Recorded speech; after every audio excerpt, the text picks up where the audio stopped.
Vous suivez le 19h45 sur BB24. Bonsoir, bienvenue, voici les titres. Halte à la désertification, la santé de l'humanité dépend de celle de la planète. Aujourd'hui, la planète est malade de la dégradation des sols. Quelles sont les causes de la désertification et comment y remédier? On en parle en début d'édition. Les insectes constituent une source majeure de protéines et de lipides. Consommer des insectes serait une solution à la malnutrition. Un ingénieur agronome nous en parle dans ce journal.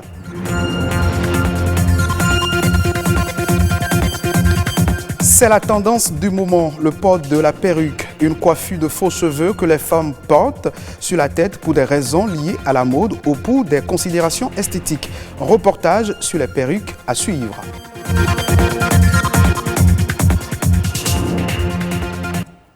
Aujourd'hui, 17 juin, la communauté internationale célèbre la journée mondiale de lutte contre la désertification. Chaque année, cette journée est célébrée pour sensibiliser l'opinion publique sur l'importance de ne pas dégrader les sols. La désertification est un processus qui conduit à la dégradation des terres et, in fine, à la variation du couvert végétal et du climat. Quelles sont alors les causes de la désertification et comment y remédier? Amandine Aniambossou. Contrairement à l'opinion répandue, la désertification n'est pas la transformation de la terre en désert, elle désigne plutôt la dégradation des terres dans les zones arides, semi-arides et subhumides sèches. L'impression qu'on a quand on parle de désertification, on pense que ça concerne les autres. C'est beaucoup plus le Sahel, non. Partout où il y a dégradation des terres marquée par le baisse des rendements des cultures, on commence par parler de désertification. Cette dégradation des terres est liée à divers facteurs. Au nombre de ceux-ci figurent les activités humaines et les variations climatiques. On peut citer l'agriculture à travers les défrichements que nous faisons.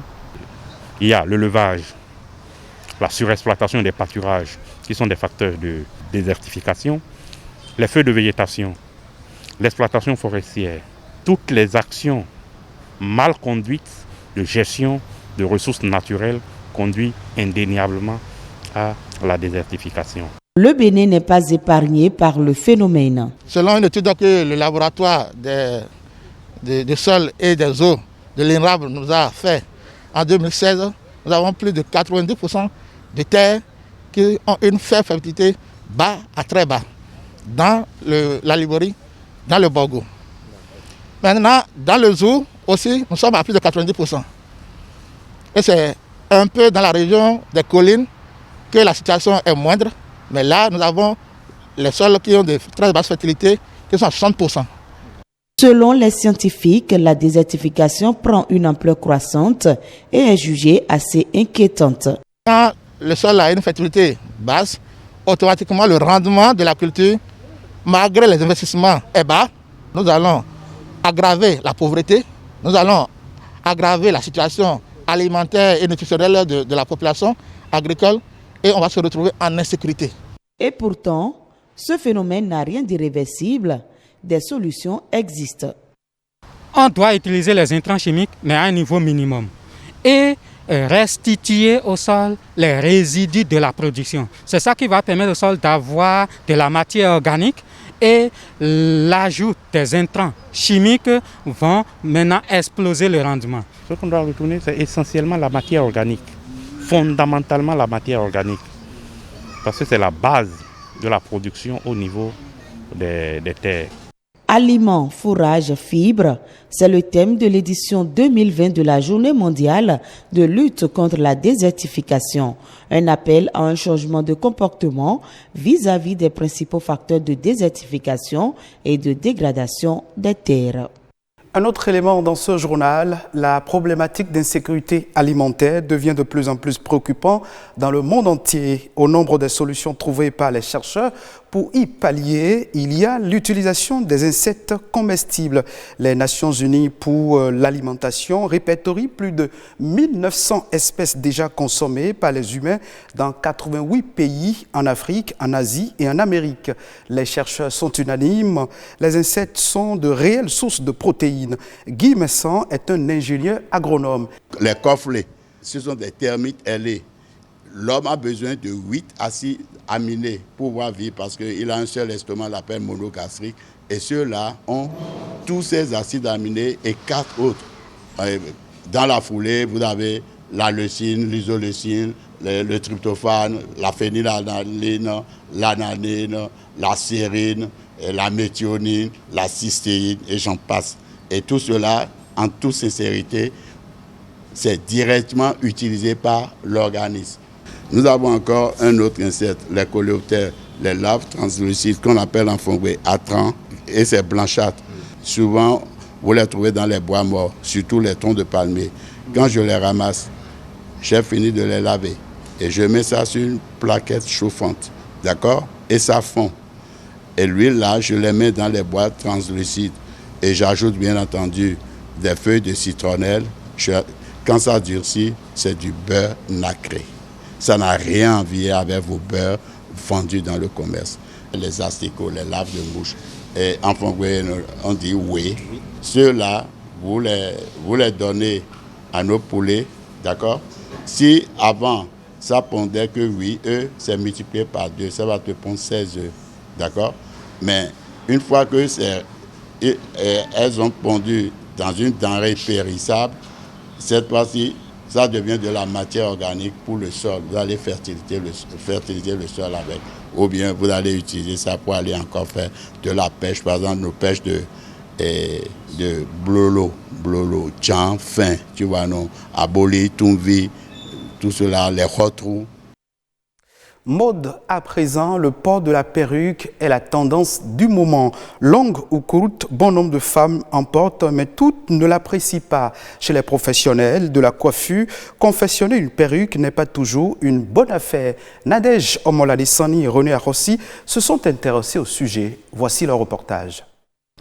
Confectionnées avec des mèches naturelles ou synthétiques, les perruques passent pour être la tendance actuelle chez les dames. Pas évident aujourd'hui de distinguer sur une tête bien coiffée une perruque d'une mèche tissée chez les dames. Dans les salons de coiffure, plus besoin de perdre des heures pour se faire belle. Seule la mèche est indispensable et le professionnel coiffe sur un mannequin le modèle voulu par la cliente. C'est un style qui semble être apprécié par bon nombre de femmes, mais qui n'est pas du goût de certaines d'entre elles. Moi, je préfère les perruques. Parce que quand je finis mes courses en ville, je rentre à la maison, je peux l'enlever et respirer tranquillement. Je n'aime pas les perruques parce que ça me donne la chaleur sur la tête. Et surtout, j'ai un petit enfant. Quand nous sommes en route sur la voie, elle peut toutefois tirer ça sur ma tête et ça va s'enlever. Ou si tu es sur Zem, si tu n'arrives pas à bien placer ça, ça tombe. De l'avis de ce patron d'un salon de coiffure de la place, la confection des perruques aurait un autre avantage qui pousse de nombreuses femmes à l'adopter. Le fait de tisser chaque fois les tissages sur la tête agit sur les crânes. Et non seulement ça, si tu ne sais pas faire les nattes des tissages, ça peut aussi casser tes cheveux.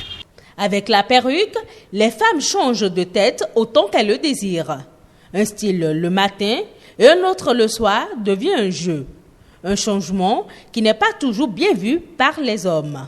Sans hésiter, je vous dis que j'aime la femme quand elle est naturelle. Donc je n'aime pas du tout les perruques et autres artifices qu'on ajoute à la beauté féminine. Ça dérange certains hommes, mais moi particulièrement, ça ne me dérange pas. Parce que si c'est la méthode pour la femme de se sentir à l'aise, moi ça ne me dérange pas.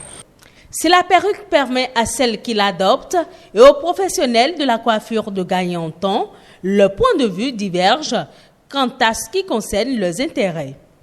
Parfois nous sommes au salon, il n'y a pas de clientes, mais c'est les têtes, nous sommes entourés des têtes et nous sommes à tenir compte seulement que des perruques. Ça ne nous arrange pas.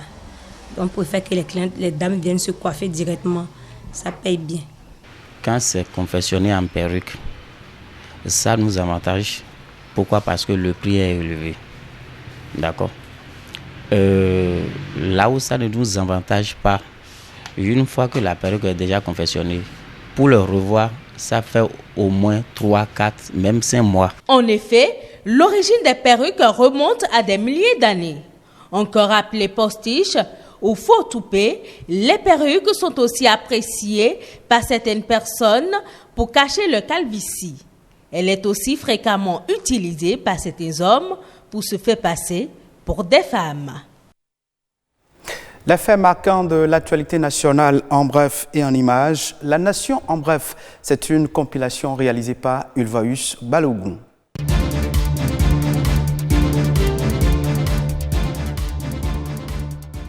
Bonne nouvelle pour les agriculteurs béninois. Désormais, les produits agricoles tels que le karité, le cajou et l'ananas seront plus que jamais valorisés au-delà des frontières béninoises. Ceci grâce à un partenariat d'assistance technique entre l'Agence de promotion des investissements et des exportations APIES et le projet d'appui au renforcement des acteurs du secteur privé par ACEP. La signature du protocole d'accord est intervenue mardi dernier entre les deux parties. Cet accord permettra une meilleure valorisation des produits agricoles du Bénin grâce à un meilleur accès aux marchés internationaux. En outre, le partenariat signé offre l'opportunité de développer des outils de communication adaptés à la promotion des produits agricoles Made in Bénin. www.psie.bj, c'est uniquement à travers ce site internet que les candidats au programme spécial d'insertion dans l'emploi pourront soumettre leur candidature pour être éligibles. D'un montant global de 40 milliards de francs CFA, ce programme est une initiative du chef de l'État dont l'objectif est d'améliorer l'employabilité des candidats en vue de leur insertion professionnelle durable grâce aux actions d'immersion et d'encadrement et de soutenir les entreprises en leur fournissant une ressource humaine fraîche de premier choix. Le 16 juin dernier, c'était la 30e édition de la Journée de l'enfant africain. À l'occasion, l'attention était focalisée sur l'accès à une justice adaptée aux enfants sur le continent. L'événement a été marqué au niveau continental par un webinaire afin d'examiner les éléments d'un système de justice adapté aux enfants. La rencontre virtuelle a permis également d'apprécier l'application d'une approche fondée sur les droits des enfants comme instrument visant à favoriser l'accès des enfants africains à un système de justice qui répondent à leurs attentes. Il a été également décidé de la création d'une plateforme de dialogue entre les enfants, les décideurs politiques, les organisations travaillant sur les droits des enfants et les universitaires sur les principaux défis à relever pour garantir l'égalité d'accès à une justice adaptée aux enfants sur le continent.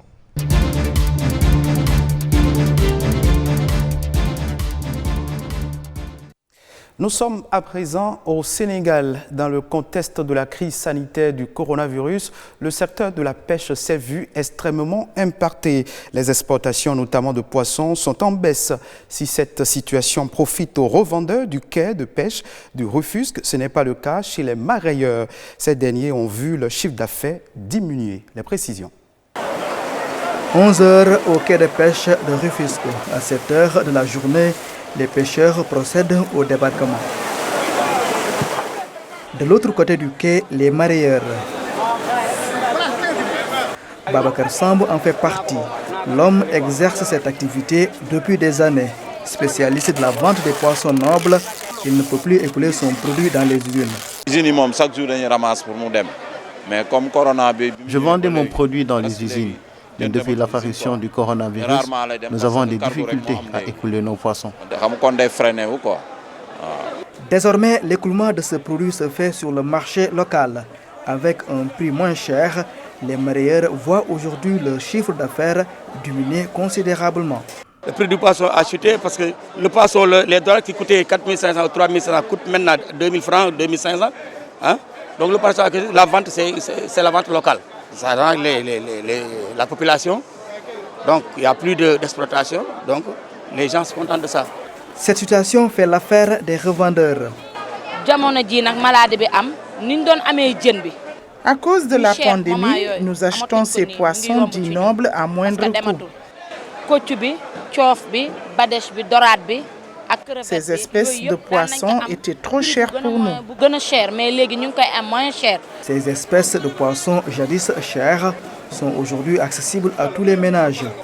Certaines familles nous disent que c'est grâce à la baisse du prix qu'elles consomment aujourd'hui ces poissons dits nobles. L'impact de la Covid-19 est bien senti par les exportateurs de poissons. Le coronavirus est donc considéré comme une malédiction pour ces mareyeurs.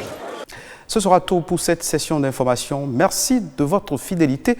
Vous pouvez suivre ce journal sur le site de l'ORTB, www.ortb.bj.